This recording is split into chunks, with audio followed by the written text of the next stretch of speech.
It was 1223. A group of Mongols was led over the Caucasus Mountains by Subutai and Jebe, two of Genghis Khan's most trusted generals. They dodged the well-guarded routes in a sneaky way because they were after the Kyivan Rus lands. For the Rus's principalities, the cities of Sudak and Kerch had already fallen before the warning bells could even go off. A dark cloud of fear and doubt hung over the different principalities that made up the Ruses as news of these first victories spread like wildfire. During this dangerous time, Danilo of halych-volhynia knew that people needed to work together right away. It was important for the Rus to work together if they wanted to stay alive, he knew. So he started a mad effort to get all the different leaders to work together. He did this by sending messengers to all parts of the Russian Empire. From Chernigov to Novgorod's forests, the word was clear: work together or die. The courts of Hungary and Poland were made aware of how bad things were because they knew the Mongol danger could easily move to their borders next. Military help slowly came in, but it was painfully clear that the combined forces of Hungary and Poland, which were part of Russia, were not enough to stop the Mongol invasion. Even though it looked like war was going to happen, the Russians and their friends got ready for it, because they knew it would be a turning point in their shared histories. It was against this background that the Battle of the Kalka River would take place, beginning a chain of events that would change Eastern Europe forever. Battle of the Kalka River. On May 31st, 1223, a terrible show was put on along the banks of the Kalka River. This was the first big fight between the Mongol invaders and the Rus principalities and their Kievan allies. The Mongols looked more like a natural force than a human army. The famous generals Subutai and Jebe led the Mongol army, which showed how good they were at both tactics and psychological warfare. They left an indelible mark on the Russians that would last for generations. Even though they were strong and had a lot of people, the Rus-Kievan Union could not beat the Mongols. The Mongol army used a strategy they had learned on the steppes of Central Asia. They pretended to be on the run. Mongol troops turned their horses around and ran off the field as if they were overwhelmed. When the Ruses and Kievan troops thought they had won, they broke formation and went after them, giving up their defensive posts. It was a terrible mistake. The fake retreat turned into a pincer movement once the Mongols got the Rus-Kievan forces far enough away from their original lines. The Mongol horsemen quickly turned around and surrounded the Rus and Kievan troops who were now out in the open. The alliance between the Rus and the Kievan were cut off from their original places and surrounded, where they faced a horrible slaughter. Their numbers were cut down so badly that they were unable to break through the Mongols' defenses. Captured Rus princes and Mongol brutality. Right after the fight, these captured princes were in a very bad situation that was both scary and embarrassing. After capturing the princes, the Mongols did not kill them right away. Instead, they used them to send a message to the Rus's principalities. Fighting against Mongol rule would not only mean loss, but also shame. The captured kings were put under a wooden platform by the Mongols, who used them as human supports for a makeshift stage. Then, the Mongol generals and their soldiers held a victory feast on top of this horrible platform.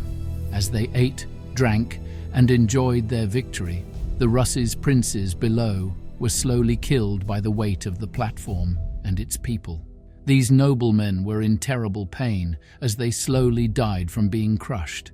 The feast above them, which was full of the sounds of Mongol laughter and joy, made their mental pain even worse. This wasn't just a killing. It was a public show meant to have the most powerful effect on people's minds. The Rus villages were terrified and willing to give in when they heard about this cruel way of killing people. As a harsh reminder, it showed that the Mongols were not only conquerors, but also masters of both physical and mental battle, able to control both the land and its people. These events were deeply etched into the memories of all Russians.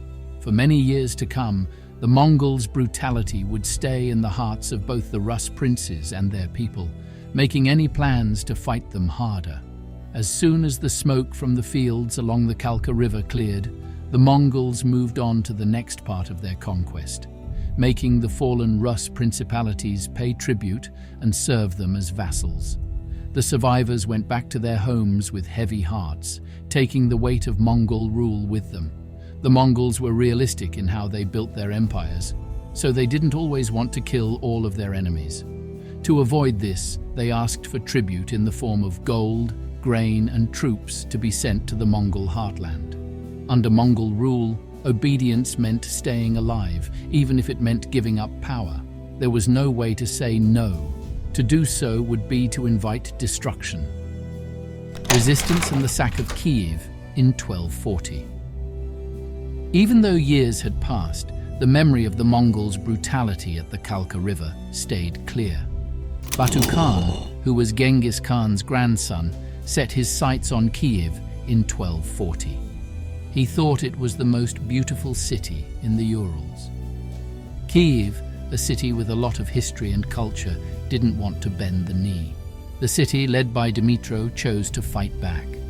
It strengthened its defenses and hoped that its strong walls could withstand the expected siege. By December, the Mongol army had arrived. It was made up of Mongols, Turkic warriors, and even support troops from lands that the Mongols had taken from the Rus. Trebuchets threw arrows, rocks, and explosives at the castle all the time at the start of the attack. Batu Khan gave the city's defenders one last chance to give up after weakening their walls.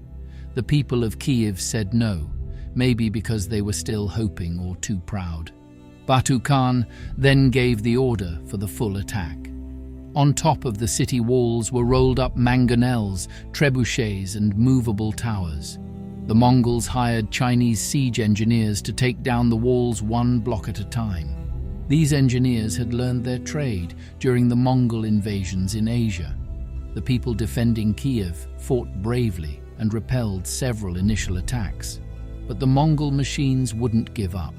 In just a few days, a part of the city wall fell apart, letting the Mongol soldiers flood in. The sack that came next was very rough. People broke into homes, sacked churches, and set libraries on fire. The beautiful St. Sophia Cathedral, which was built in the 1100s, was almost completely destroyed. About 48,000 people, or almost the whole community, were killed or forced to work as slaves. The streets were red with blood, and it is said that the Mongols rode their horses up to the city's churches and killed people who had gone inside to hide. The city was left in ashes, and Kiev would not regain its former glory for hundreds of years. It took only a few days for a society to fall apart, leaving those who lived to pick through the wreckage. People died, and an unimaginable amount of cultural material was also lost. A lot of it would never be found again. The sack of Kiev was a terrible shock to the Rus's kingdoms that had not yet been attacked by the Mongols. Rus's towns were based on Kiev, which fell so badly that people didn't see any hope. One by one, they gave up their power and became vassals of the Mongol Empire. The Kyivan Rus's lands were eventually absorbed into the Mongol Empire's Golden Horde. Danilo of halych-volhynia's continued resistance. Even though the ruins of Kiev were still giving off smoke, Danilo of halych-volhynia refused to give in to hopelessness or the Mongols' rule. Because he was a strong leader, he knew that the Mongol invasion had changed Eastern Europe forever, but he also saw opportunities in the chaos. By getting closer to King Bela IV of Hungary, Danilo tried to make a wall against Mongol attacks. His skill at diplomacy paid off. The King of Hungary welcomed him as a friend against the Mongol threat they both saw. When Pope Innocent IV gave Danilo a royal crown in 1253, it was a huge political win for him. Not only did this Pope's support raise his own status, it also raised the status of his principality in the Christian world as a whole. This support gave him some legitimacy and moral authority to keep fighting against Mongol rule. even though other Rus leaders decided to give up and let the Mongols rule instead of fighting non-stop. Fracturing of the Mongol Empire. As the years went by, the Mongol Empire, which seemed unbeatable at first, started to fall apart from the inside. As important leaders died and the Khan's children fought with each other, the central power structure became weaker. Because it covered so much land, the kingdom couldn't keep its iron grip on everything. There were a lot of leadership problems and fights within the Golden Horde, which was Mongol land that surrounded the Rus principalities. This splitting opened the door for Danilo and other Rus leaders. Over time, they started to demand more independence, taking advantage of the fact that the Mongol Empire was busy with its own problems. Cities started to rise again, trade lines opened again, and the Rus principalities slowly took back parts of their old lives. The Mongols were still in charge, taxes had to be paid, and Mongol spies were still around, but people were becoming less afraid. Still, it was a risky freedom. The Mongol yoke wasn't completely off. It had just loosened up. Danilo knew that they would not be truly free for a long time, but things seemed to be changing. The broken Mongol rule gave the Rus's kingdoms a glimmer of hope, a chance to regain their independence, which they might be able to grow into real freedom over time. Even though the war wasn't over yet, people in the Rus's lands were brave enough to imagine a future without Mongol rule for the first time in years. The end of the invasion. As I already said, by the late 1400s, the Golden Horde was facing both internal strife and threats from outside sources, such as Tamerlane, who destroyed the Golden Horde in the Battle of the Kondurcha River in 1391. This made it much harder for the Mongols to control the states of the Rus. During this time, the Grand Duchy of Moscow started to gain more power. One way it did this was by becoming the main Mongol collector of tribute, which made Moscow rich and gave it power over the other Rus states. In this area, Ivan I of Moscow did especially well. As the Mongols' power declined, there were many riots.